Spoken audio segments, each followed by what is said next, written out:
The bridge of the USS Defiance was quiet. Too quiet for Admiral Jake Morrison's liking. He stood in front of the massive screen that showed the stars beyond Earth's solar system. 3 years had passed since the day everything changed. 3 years since humans first met beings from other worlds. Jake remembered that day clearly. The excitement, the wonder, the hope that humanity was finally joining a bigger family among the stars. Now he wished they had never answered that first alien signal. "Admiral?" Commander Lisa Hayes called from her station. Her voice was tight with worry. "We're getting a transmission from the Galactic Council." Jake turned away from the star field. Lisa was one of his best officers, calm under pressure and smart as they came. If she sounded worried, there was good reason. "Put it through," he said. The main screen flickered and changed. Instead of stars, Jake now looked at the faces of the Galactic War Council. 12 different alien species stared back at him. In the center sat Fleet Commander Zirak of the Drekmari. His reptilian face showed no emotion, but his yellow eyes burned with cold intelligence. "Humans of Earth." Zirak spoke in perfect English. The translator technology made his hissing voice sound almost normal. "The Galactic War Council has reached a decision regarding your species." Jake said nothing. He had learned that staying quiet often made others reveal more than they intended. Beside Zirak sat Counselor Thranks of the Vorthak. The crystal being's body pulsed with different colors as it spoke. "Your rapid expansion into space ends now. Your military buildup threatens the peace we have maintained for 10,000 years. You have 72 hours, Zirak continued. In that time, you will surrender complete control of all human worlds to the Galactic Confederation. 60% of your population will be relocated to worlds we choose for you. The rest will remain under our direct supervision." Jake felt his jaw tighten. Around the bridge, he could see his crew's faces harden with anger. "If you comply," Thranks added, "your species will be allowed to survive as productive members of galactic society. If you refuse..." The crystal being's colors shifted to deep red. "We will remove the threat you represent." The transmission ended. The bridge was silent for a long moment. "Sir?" Lisa asked quietly. Jake touched the communication panel. "Get me Dr. Carter and General Stone. Emergency meeting in my ready room in 5 minutes." As his senior staff gathered, Jake stared out at Earth hanging in space below them. From here it looked peaceful, beautiful, perfect. It was hard to believe that in 72 hours, alien fleets might be burning human cities.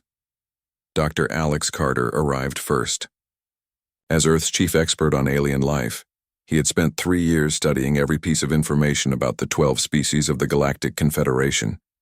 He was a thin man with worried eyes who always seemed to carry the weight of the world on his shoulders. General Patricia Stone came next. She commanded Earth's planetary defense forces and had been preparing for this day since first contact. Unlike Alex, she moved with the confidence of someone who had spent her life preparing for war. "They're making a mistake," Alex said as soon as the door closed. "The Council thinks we'll surrender when faced with superior force. That's what every other species they've conquered has done." "How many ships are we facing?" Jake asked.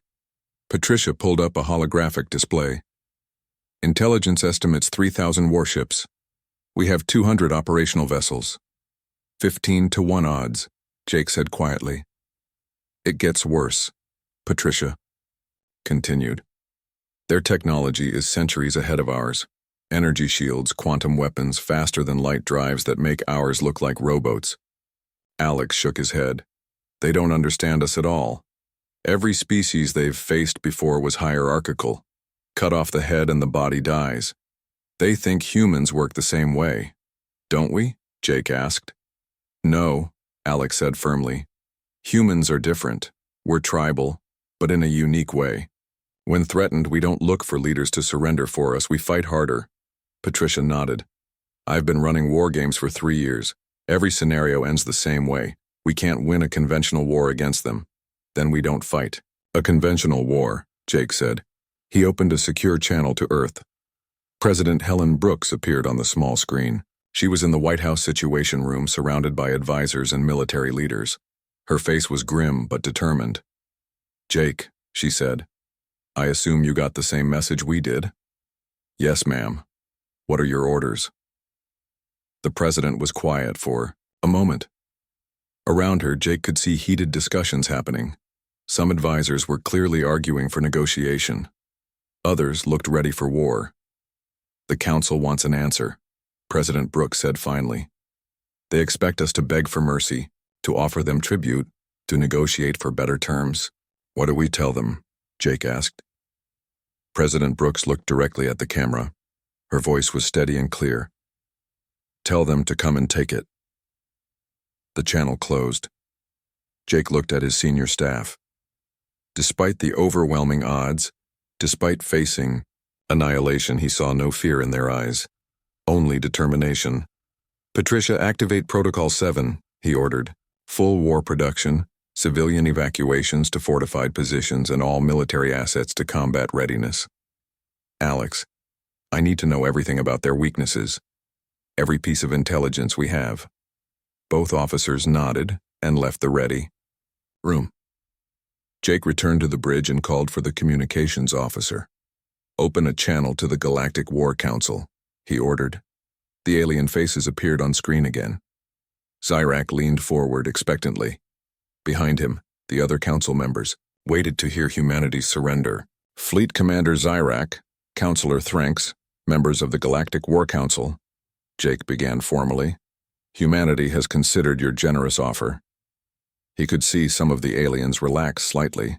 They expected the usual pattern: initial defiance, followed by reasonable negotiation. "Our answer is no," Jake said simply. The silence stretched for several seconds. Zyrak's yellow eyes narrowed with confusion. "You misunderstand," the Drakmari said. "This is not a negotiation. You cannot refuse." "We just did," Jake replied. Thranks's crystal body flashed angry red. "You face the combined might of 12 advanced civilizations. Your primitive weapons cannot stand against us." "Maybe not," Jake agreed. "But we're going to find out." "This is madness," another council member spoke up. Jake recognized the voice as belonging to the Kelhari, a species that looked like walking plants. "You will be extinct within days." Jake smiled. It was not a friendly expression. "You're welcome to try." He cut the transmission and turned to Lisa. "Send a message to all human worlds and colonies. The war has begun." Around the bridge, his crew moved with practiced efficiency. They had trained for this moment, hoped it would never come, but prepared for it anyway. Through the view screen, Jake could see other human ships taking position around Earth. Destroyers, cruisers, carriers, all of them tiny compared to what was coming, but crewed by humans who would not go quietly into the night. "Sir," the communications officer called out, "we're getting responses from the colonies." "Let me hear them," Jake said. One by one, the voices of human commanders echoed across the bridge. From Mars colony, from the mining stations in the asteroid belt, from the frontier worlds on the edge of human space. Each one delivered the same message: ready for war. Jake nodded with satisfaction. The Galactic War Council thought humans would beg for mercy when faced with superior force. They were about to learn that some species don't know how to quit. The countdown had begun. In 72 hours, the most powerful military force in the galaxy would arrive at Earth's doorstep. They would find humanity ready to fight for every inch of space, every world, every life. The aliens expected begging and negotiation. Instead, they would get war. The meeting chamber on Nexus Prime was the largest room in the galaxy. Representatives from 12 different species sat around a circular table that could have held 1,000 beings. Today, only the War Council was present, and the mood was darker than the space between stars. Fleet Commander Zyrak stared at the report in front of him. The Drakmari had conquered 47 different species over the past 3,000 years. Each time, the pattern was the same: show overwhelming force, demand surrender, accept the inevitable capitulation. It had never failed, until now. "This makes no sense," Counselor Thrank said. The Vorthak's crystal body pulsed with confused orange light. Our analysis shows they have only 200 ships. We have over 3,000. The mathematical certainty of their defeat should be obvious, even to primitives. Around the table, other council members nodded in agreement. The Kelhari representative, a tall plant-like being named Silos, rustled his leaves nervously. Perhaps their translation technology failed. Maybe they did not understand the terms. Zirak shook his reptilian head. Our translators are perfect. They understood every word. They simply refused. Impossible, declared High Cleric Vex of the Mandorian Empire. The insect-like being clicked his mandibles in agitation. No rational species would choose extinction over survival. Zirak pulled up a holographic display showing human space. 17 colonies scattered across 30 light years, with Earth at the center. Each world was marked with tactical information, population counts, and military assets. Look at their response, he said. Instead of gathering their leaders to negotiate, they have activated what they call Protocol 7. Every human world is mobilizing for war. Fear response, suggested Counselor Yeath of the Nexari. The tentacled being floated in a tank of blue liquid, speaking through a translator. They panic. They prepare to fight, but when our fleets arrive, they will see reason.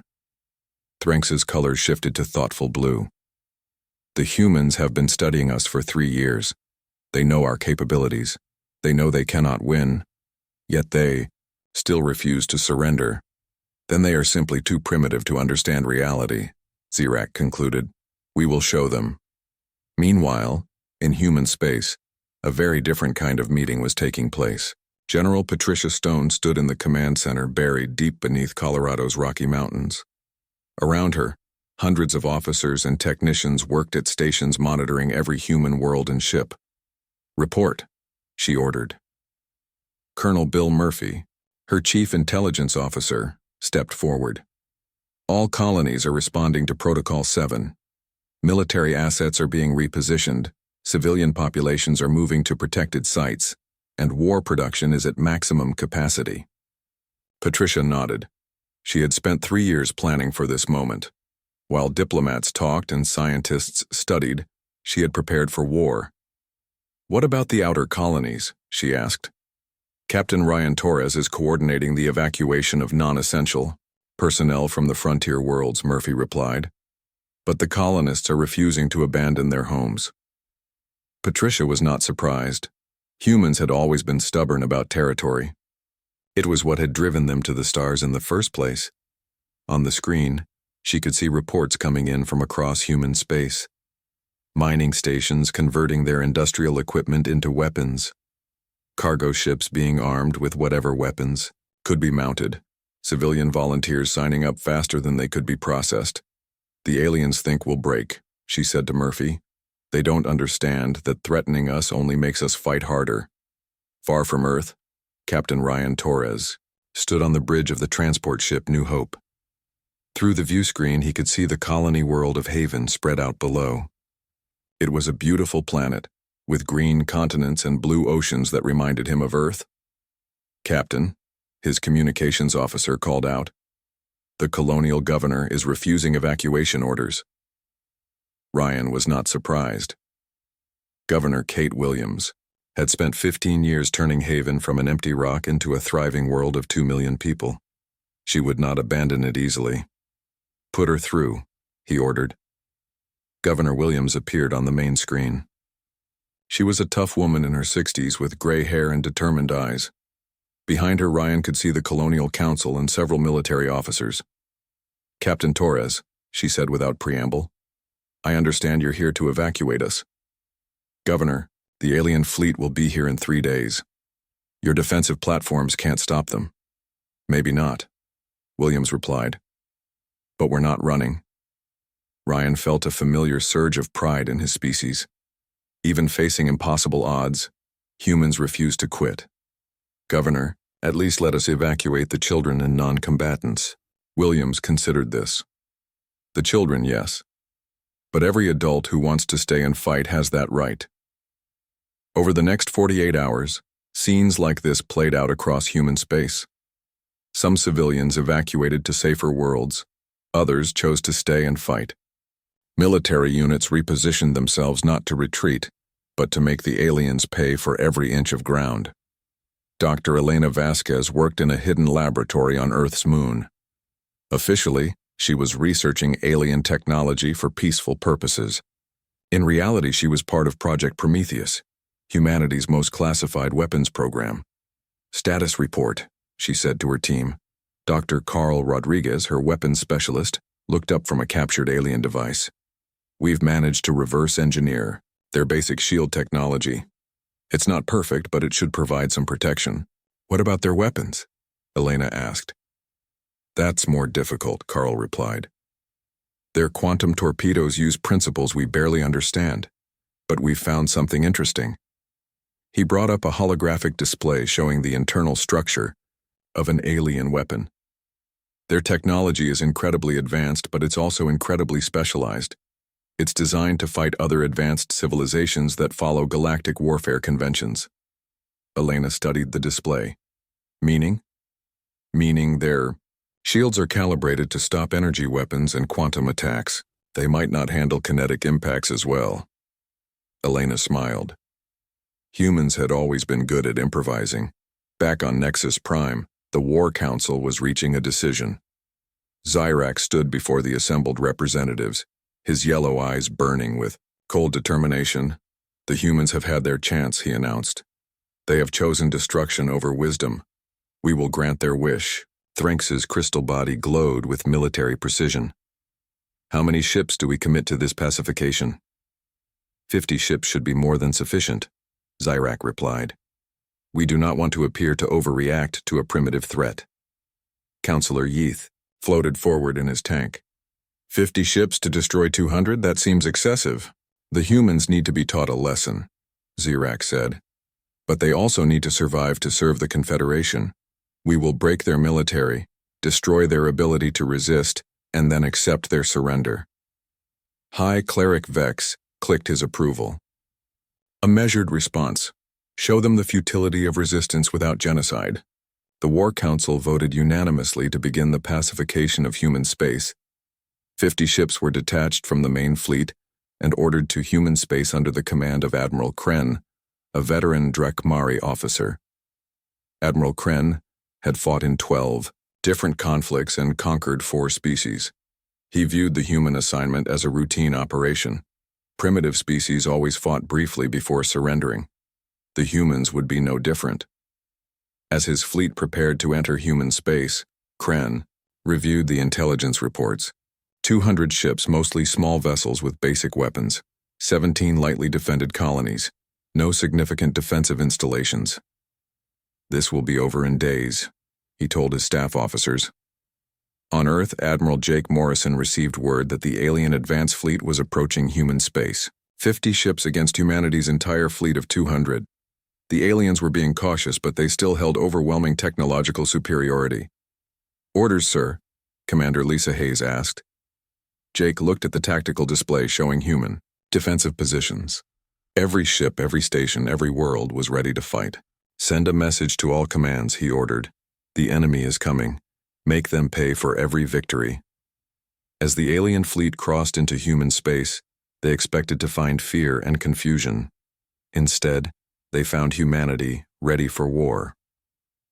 The first battle was about to begin, and both sides were confident of victory. The aliens knew they had superior technology and numbers. The humans knew they had something the aliens did not understand: the absolute refusal to give up. The war was about to teach both sides lessons they would never forget. Admiral Kren stood on the bridge of his flagship, the Eternal Dominion. The massive Drekmari warship was 5 times larger than any human vessel, armed with quantum torpedoes and protected by energy shields that could stop almost any weapon. Around him, 49 other alien ships moved in perfect formation toward their first target.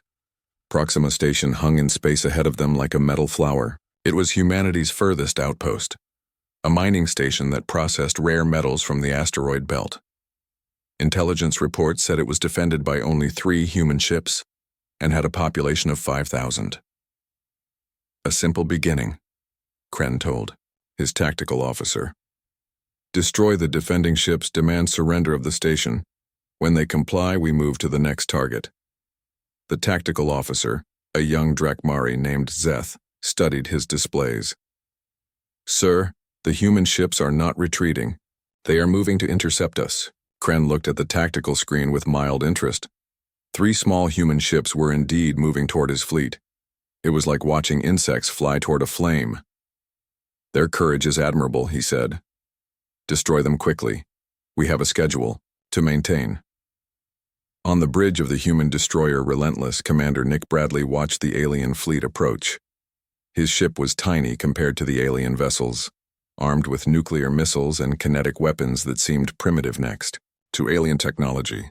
But Nick had something the aliens did not expect. 3 years of preparation and a crew that refused to quit. All hands, this is the commander, he announced over the ship's communication system. We know the odds.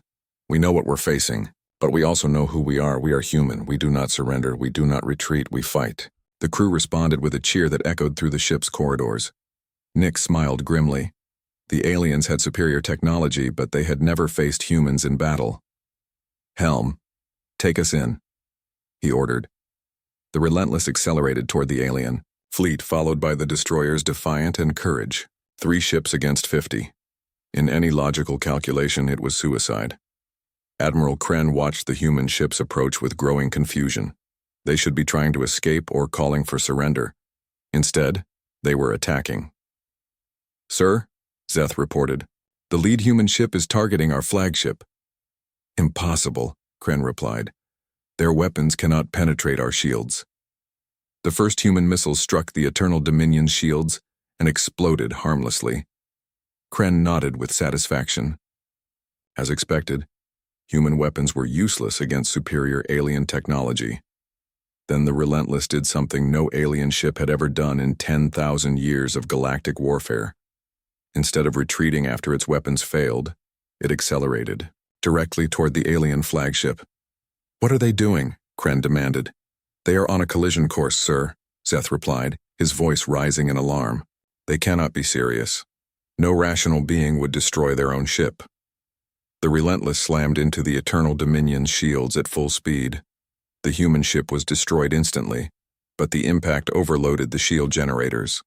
For a few crucial seconds, the alien flagship was vulnerable.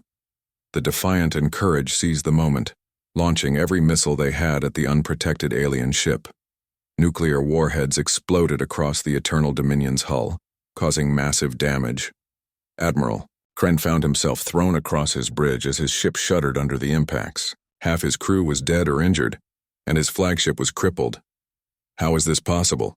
He gasped. The answer came from the human ships.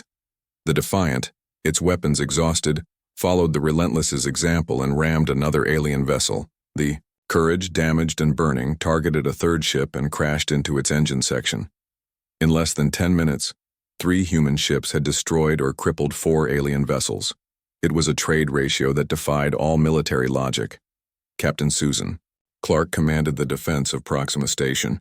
She watched the battle from the station's command center, her heart breaking as she saw 3 brave ships sacrifice themselves. But their sacrifice had meaning. The alien fleet was hurt and confused. All stations prepare for assault, she ordered. The aliens regrouped and attacked the station with their remaining ships. They expected quick surrender after their show of force. Instead, they found every human on the station ready to fight. Susan had spent 3 years turning Proxima Station into a fortress. Mining lasers became weapons. Construction robots became soldiers. Cargo bays became ammunition storage. They want our station, she told her crew over the intercom. They can have it, one piece at a time. The alien assault lasted 6 hours. Human defenders fought for every corridor, every room, every inch of metal. When the aliens finally reached the command center, they found Susan and her remaining crew, surrounded by explosives. Surrender, demanded the alien commander through his translator. Your resistance is over. Susan smiled. No, our resistance is just beginning. She triggered the charges. The explosion tore through 3 levels of the station and killed every human defender. It also damaged 2 more alien ships and showed the galaxy something that had never been seen before. Humans would rather die than surrender. News of the battle at Proxima Station spread across both human and alien space like wildfire. On Earth, Admiral Jake Morrison studied the battle reports with his senior staff. They traded 3 ships and a station for 6 alien vessels, reported Commander Lisa Hayes. At that rate, we can actually win this war. General Patricia Stone shook her head. The aliens will adapt. They won't be caught off guard again. Dr. Alex Carter was studying the alien response. Look at their communications intercepts. They're confused, even frightened. They've never faced an enemy that fights like this. Jake nodded. The battle had revealed something important. Alien military doctrine was based on rational calculation. Ships retreat when damaged. Crews surrender when facing certain death. Commanders preserve their forces for future battles. Humans did none of these things. They fought until the last bullet, the last breath, the last heartbeat. It was not rational, but it was effective.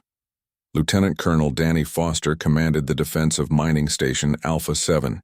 He had 50 soldiers, a dozen security guards, and 300 civilian volunteers. The alien fleet approaching his position had 20 warships.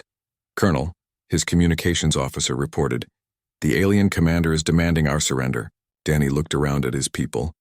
Miners, engineers, technicians, shopkeepers. None of them were professional soldiers, but all of them were human. "Tell him we're not interested," Danny replied. The aliens attacked with overwhelming force.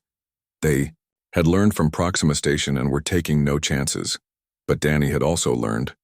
He used the station's industrial equipment as weapons, turning mining charges into bombs and construction lasers into artillery. The battle lasted 2 days. When the aliens finally broke through the last defensive positions, they found Danny and his survivors in the station's reactor chamber. "Surrender now," the alien commander demanded. "You have fought well, but it is over." Danny looked at the reactor controls. One simple action would turn the fusion reactor into a bomb that would destroy everything within 1,000 kilometers. "You want to know something about humans?" he asked the alien commander. "What? We're all crazy." Danny triggered the reactor overload. The explosion vaporized the station and damaged 3 more alien ships. The alien commander's last thought was a question that would haunt his species for generations. What kind of beings choose death over defeat? Back on Nexus Prime, the Galactic War Council was in emergency session. Reports from the front lines painted a picture that no one wanted to believe. 17 alien ships destroyed or damaged, Counselor Thranks reported, his crystal body pulsing, with alarmed red light. "Human losses. 5 ships and 2 stations." Fleet Commander Zyrak stared at the numbers. By any measure, it was an alien victory. They had superior technology. They had taken their objectives. They had inflicted heavy casualties. But somehow it felt like defeat. "They are not fighting rationally," he said. "They are destroying themselves to hurt us." "It cannot continue," declared High Cleric Vex. "No species can sustain such losses." But as more reports came in from across human space, it became clear that humans could and would sustain such losses. Every battle followed the same pattern, humans fighting to the death, taking as many aliens with them as possible.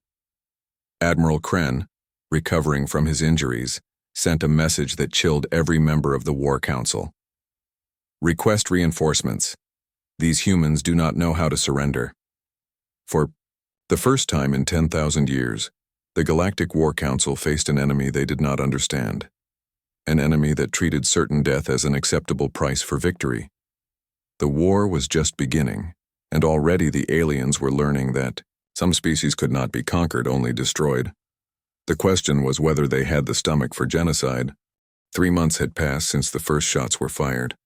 The Galactic War Council had expected the human resistance to collapse by now. Instead, it had grown stronger, more desperate, and more dangerous with each passing day. Admiral Jake Morrison stood in the war room deep beneath Earth's surface. The walls were covered with tactical displays showing every human world, every ship, every battle. Red markers showed losses. There were too many red markers. Operation Hellfire is ready. General, Patricia Stone reported. 24 ships, our best pilots, targeting the Vorthak crystal harvesting operation in the Kepler system. Jake studied the mission profile. The Vorthak used special crystals to power their quantum weapons. Destroying their main harvesting operation would cripple their ability to make new weapons, but the cost would be terrible. Survival chances, he asked. 0, Patricia replied without emotion. It's a one-way mission. Every pilot knows it. Jake closed his eyes for a moment. In 3 months of war, humanity had lost 60 ships and 8 colonies.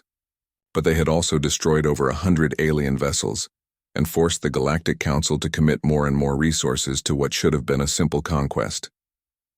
Authorization granted, he said quietly. Captain Jerry Walsh led the strike force toward the Kepler system. His ship, the Thunderbolt, was one of 24 modified fighters loaded with every explosive humanity could spare. Behind him flew pilots from every human world, volunteers who had signed up knowing they would never return home. All units, this is Thunderbolt Leader, Jerry announced over the communication channel. Remember why we're here. Those crystals power the weapons killing our people. We stop them here. We save lives back home. The response came back from 23 voices. Copy, Thunderbolt Leader. Ready to make them pay. Jerry smiled grimly. 3 months ago, he had been a cargo pilot hauling supplies between Earth and Mars. Now he was leading humanity's most desperate mission. War changed everyone. The Vorthak crystal facility was a massive structure floating in space, surrounded by dozens of alien warships. As Jerry's force approached, the alien defenders moved to intercept them. Here they come, reported Lieutenant Amy Chen from Thunderbolt 3. Looks like they're taking us seriously this time. The battle was fierce but brief. Human fighters, smaller and more maneuverable than alien ships, darted through the defensive formations like angry wasps. They took terrible losses, but they reached their target. Jerry's ship was the last one still flying when he reached the crystal facility. His fighter was damaged, his weapons were gone, but his cargo bay was still full of explosives. Thunderbolt, leader to all human forces, he broadcast on all frequencies. Target destroyed. Mission accomplished. Tell my wife I kept my promise. Jerry rammed his ship into the crystal facility's main reactor. The explosion could be seen from 3-star systems away. The loss of their crystal harvesting operation sent shockwaves through the Vorthak leadership. For the first time in their species' history, their quantum weapon production stopped completely. On Earth, Chief Engineer Maria Santos was working miracles in the hidden laboratories. Using debris from destroyed alien ships, her team had achieved the impossible. They had adapted alien shield technology to work with human power systems. It's not perfect, she explained to Admiral Morrison during his inspection visit. The shields only last about 10 minutes under heavy fire, but 10 minutes is better than nothing. Jake watched as technicians installed the new shield generators on a human cruiser. How many ships can we upgrade? Maybe 50, Maria replied. We need more alien components, and the only way to get those is to destroy more alien ships. Jake nodded. Humanity was learning to use the war itself as a source of technology. Every battle taught them something new about their enemies. In another part of the complex, weapons specialist Carl Rodriguez was solving a different problem. His team had discovered that alien armor was designed to stop energy weapons and quantum attacks, but it was vulnerable to simple kinetic impact. We're building bullets that can punch through their hull plating, he explained to Jake. Old-fashioned lead and steel, fired at very high speed. Their fancy armor can't handle it. The psychological warfare was equally important. Lieutenant Amanda Foster ran Earth's propaganda broadcasts, sending messages throughout the galaxy that no alien government could stop. People of the galaxy. Her voice echoed across 1,000 worlds. The Galactic Council told you humans would beg for mercy. They told you we would surrender when faced with superior force. They were wrong. Her broadcast showed footage from human battles, images of ordinary people choosing death over defeat. stories of sacrifice that alien populations had never heard before. "We are not your enemies," Amanda continued. "We are simply free beings who refuse to be slaves. How long has it been since your species chose freedom over safety?" The broadcasts were having an effect. Intelligence reports showed growing unrest on several alien worlds. Populations asking questions their governments could not answer. Admiral Kate Sullivan commanded the First Strike Fleet, humanity's most experienced combat unit. She had learned to use captured alien technology in ways the aliens never expected. Her flagship, the Vengeance, was a human cruiser equipped with a stolen alien dimensional drive. The technology allowed her to appear anywhere in space without warning, a capability the aliens thought only they possessed. "Target identified," her tactical officer reported. "Drakmari Home Fleet, 30 ships in defensive formation around their capital world." Kate smiled coldly. The Drakmari thought their homeworld was safe behind their defensive fleet. They were about to learn that nowhere was safe from human vengeance. "All ships, prepare for dimensional jump," she ordered. The Vengeance and 15 escort ships vanished from normal space and reappeared inside the Drakmari defensive perimeter. The alien ships, caught completely off guard, scrambled to respond. The battle was brutal. Kate's fleet was outnumbered 2-1, but they had achieved complete surprise. Human ships, equipped with kinetic weapons and suicide charges, tore through the alien formation. "Ma'am," her communications officer called out, "the Drakmari are requesting parley." "Tell them to surrender," Kate replied as her ship fired its last missiles at an alien cruiser. "They're offering to negotiate terms." Kate laughed, but there was no humor in it. Negotiate? They had their chance for negotiation. Now they get war. The battle cost Kate half her fleet, but the Drakmari home fleet was destroyed. For the first time in their history, the Drakmari capital world was defenseless. The psychological impact was devastating. Back on Nexus Prime, the Galactic War Council was in crisis. 3 member species were questioning whether the war was worth the cost. The Kelhari had already withdrawn 2 fleets from the front lines. "We have lost over 300 ships," Counselor Thranks reported, his crystal body pulsing with worried colors. "Human technology is advancing rapidly. They are adapting our own weapons against us." Fleet Commander Zyrak studied the latest battle. Reports. Human tactics made no sense by galactic standards, but they were terrifyingly effective. "They are using our strengths against us," he said slowly. "Our advanced technology requires complex systems. When those systems fail, our ships become useless. Human ships are simple, crude, but reliable." "What do you recommend?" asked High Cleric Vex. Zyrak was quiet for a long moment. In 40 years of military service, he had never faced an enemy like this. "We need to end this war quickly," he said finally. "If it continues, other species will start asking why they follow our leadership. The humans are proving that the Galactic Council can be defeated." "Impossible," Thranks replied. "We have ruled the galaxy for 10,000 years. And humans have been fighting for 3 months," Zyrak pointed out. "Look what they have accomplished." On Earth, President Helen Brooks addressed the human population. The war had united humanity in ways that peacetime never could. Every factory worked around the clock. Every citizen contributed to the war effort. Children collected scrap metal while their parents built weapons. "My fellow humans," she said, "the aliens thought we would beg for mercy. They thought we would surrender when faced with superior technology. They have learned that humans do not know how to quit." The broadcast reached every human world, every ship, every soldier fighting in the darkness between stars. "We have shown the galaxy that freedom is not given by the powerful to the weak. Freedom is taken by the brave from the cowardly. We are that brave species." As the 4th month of war began, both sides knew the conflict had reached a turning point.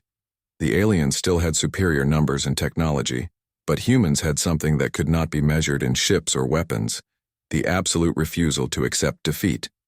The next phase of the war would test both species to their limits. 2 years had changed everything. The war that was supposed to last days had dragged on for 24 months, consuming fleets and resources the Galactic Council could no longer afford to lose. What had begun as a simple conquest had become a nightmare that threatened the very foundation of galactic civilization. Admiral Jake Morrison stood on the bridge of the newly commissioned USS Liberty, humanity's most advanced warship. Built from captured alien technology and human determination, it was armed with weapons that 3 years ago had been beyond human understanding. "Final fleet status report," he requested from Commander Lisa Hayes. 87 operational warships, she replied. "That's all that's left of our original fleet, but the new ships are worth 10 of the old ones." Jake nodded. Humanity had lost hundreds of ships and millions of people, but every loss had taught them something valuable. Every defeat had made them stronger. "Admiral," the communications officer called out. "Priority message from Dr. Vasquez. Project Endgame is ready." Jake felt a chill of anticipation. Project Endgame was humanity's ultimate weapon, developed in secret laboratories while the war raged across the galaxy. If it worked, the war would be over. If it failed, humanity would have nothing left to fight with. Dr. Elena Vasquez had worked, without sleep, for 72 hours straight. Her team of scientists and engineers had achieved what many thought impossible. They had created a virus that could attack alien computer systems. "The quantum virus is ready for deployment," she reported, to the assembled human leadership via secure transmission. "It targets the processing cores that all alien ships use for their advanced systems." President Helen Brooks leaned forward in her chair. "What exactly will it do?" "It won't destroy their ships," Elena explained, "but it will make their advanced technology unreliable. Their quantum weapons might misfire. Their shields might fail at random moments. Their navigation systems might send them to the wrong coordinates." General Patricia Stone understood immediately. "Force them to choose between advanced but untrustworthy technology or simpler systems that actually work." "Exactly," Elena replied. "And simple technology is where humans excel." The plan was ambitious beyond measure. Admiral Morrison would lead the remaining human fleet in a direct assault on Nexus Prime, the political center of the Galactic Council. While the aliens were distracted by the battle, infiltration teams would deploy the quantum virus into the station's computer networks. Colonel Rick Patterson commanded the ground assault team. He had volunteered for what everyone knew was a suicide mission. Getting onto Nexus Prime alive was nearly impossible. Getting out was completely impossible. "We know the odds," he told his team of 50 volunteers. "But if we succeed, we end this war. If we fail, we die trying. Either way, we make the aliens pay." His team consisted of humanity's best soldiers, engineers, and technicians. They had trained for months for this single mission, knowing that the survival of their species might depend on their success. Commander Beth Williams coordinated the space battle from the Liberty's tactical center. She watched as the human fleet approached Nexus Prime, knowing that this was humanity's last desperate gamble. "Alien fleet is responding," she reported to Admiral Morrison. 600 ships moving to intercept us." Jake studied the tactical display. 600 alien ships against 87 human vessels. The odds were worse than they had ever been, but humans had learned to ignore impossible odds. "All ships, this is Admiral Morrison," he announced over the fleet communication channel. 2 years ago, the Galactic Council thought we would beg for mercy. Today, we teach them the price of underestimating humanity. The battle for Nexus Prime was the largest space combat in galactic history. Human ships, armed with weapons torn from alien hulks and powered by determination, fought with a ferocity that shocked their enemies. Captain Tony Martinez commanded the destroyer Righteous Fury in the thick of the fighting. His ship was old, patched together from spare parts and captured alien components, but his crew fought like demons. "Target their command ships," he ordered his weapons officer. "Make them hurt."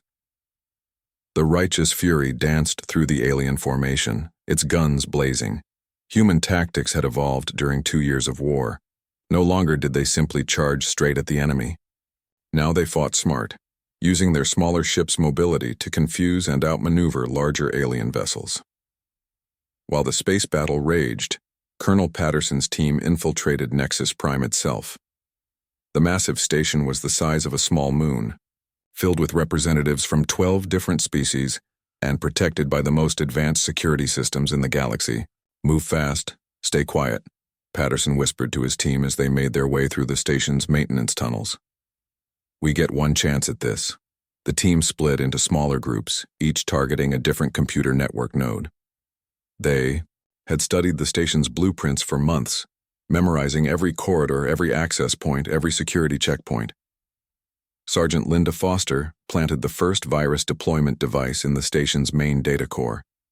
The quantum virus began spreading immediately, invisible to alien detection systems but devastating to their computer networks. Within minutes, the effects became apparent. Alien ships in the battle outside began experiencing system failures. Weapons misfired, shields flickered on and off, and navigation systems sent ships spinning out of control. "It's working," Commander Williams reported from the Liberty. "The alien fleet is losing coordination." Admiral Morrison seized the opportunity. "All ships, press the attack. Don't give them time to adapt." The human fleet surged forward, tearing into the confused alien formation. Ships that had been untouchable because of their advanced technology suddenly became vulnerable to human weapons. On Nexus Prime, the Galactic War Council watched in horror as their fleets fell apart around them. Systems that had worked perfectly for thousands of years were failing without explanation. "What is happening?" Fleet Commander Zirak demanded of his technicians. "Unknown, sir," came the panicked reply. "All our computer systems are experiencing random failures." Counselor Thranx's crystal body pulsed with alarm colors. "This is impossible. Our technology is flawless." But as reports came in from across the galaxy, it became clear that the impossible was happening. Every alien ship, every alien station, every alien world was experiencing the same mysterious system failures. Colonel Patterson's team had done the impossible. They had introduced the quantum virus into Nexus Prime's central computer network, and from there, it had spread to every connected system in the galaxy.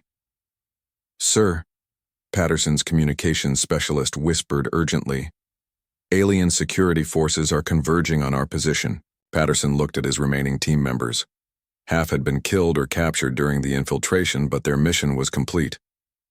"Everyone did good," he said quietly. "Real good." The final firefight lasted less than 10 minutes. Colonel Patterson and his team died defending their position, but they had already won the war. In the space around Nexus Prime, the battle was turning into a rout. Alien ships, unable to rely on their advanced systems, were easy targets for human forces who had learned to fight with simple, reliable weapons. Admiral Morrison watched as alien ship after alien ship fell to human guns. The impossible was happening. Humanity was winning. "Admiral," Commander Williams called out, "we're receiving a transmission from the Galactic War Council." "Put it through," Jake ordered.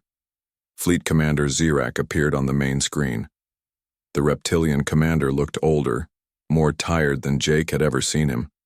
"Admiral Morrison," Zirak began, "the Galactic War Council requests immediate ceasefire. Negotiations." Jake smiled coldly. 2 years ago you demanded our surrender, now you want to negotiate?" "The situation has changed," Zirak replied. "Your species has proven more capable than we anticipated."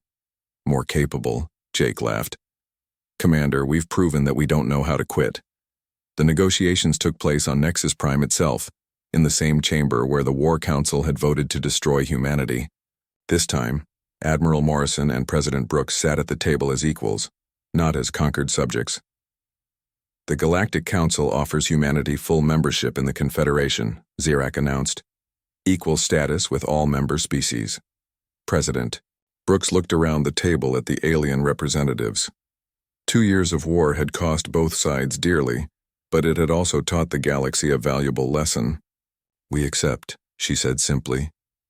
The war was over, but its effects would last forever. Humanity had shown the galaxy that some species could not be conquered, only respected. The aliens had learned that technological superiority meant nothing without the will to use it effectively. Admiral Morrison stood in the observation deck of Nexus Prime, looking out at the stars. The same stars that had once seemed forbidden to humanity now welcomed human ships as equals. Captain Martinez joined him at the viewport. The veteran pilot had survived the entire war and been promoted to command one of humanity's new heavy cruisers. "Think they'll try again?" Martinez asked. Jake shook his head. "They've learned their lesson. Sometimes the most primitive response is the most sophisticated strategy." "What's that?" "Never giving up," Jake replied. The galaxy would never forget the species that refused to beg for mercy and instead taught their enemies to respect human strength.